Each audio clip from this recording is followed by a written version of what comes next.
This tutorial is going to show you how to submit assignments. The assignments specifically I'm referring to are writing labs, thinking labs if you're in Philosophy 120, and final essay drafts. These are assignments that are a little different than the peer assessment or the first drafts of essay assignments. So basically where I am right now is I'm in our course content menu. So I am going to go down to, well, we'll do this one right here. We'll go into our second week of assignments, week 2, 9:14 to 9:20.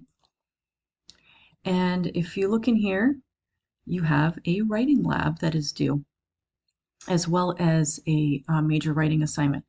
That one I'm not going to talk about right now because that one you're actually going to email to me. This one right here, though, is a typical assignment that you need to submit. And when you're done with this, you're going to select Writing Lab, heading, and you will see here, you will see how many points this is worth. You'll see what the due date is.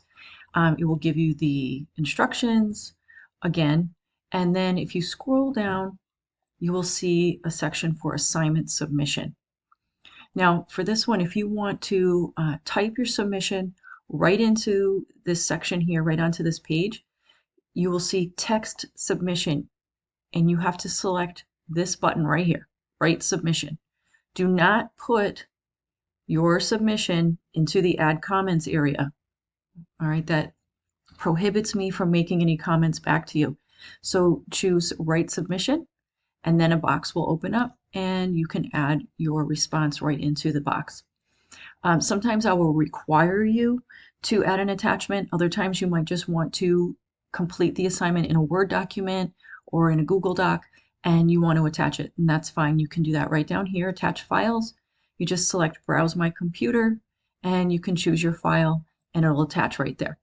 Once you are done either typing your response in the box or attaching your file, you'll go right down here to the submit button and you can click submit and it'll be all set.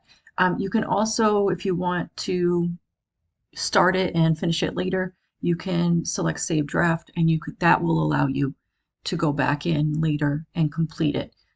It will not allow you to do it if you click submit. So be sure that if you want to go back and finish it later that you choose save draft. And that's it.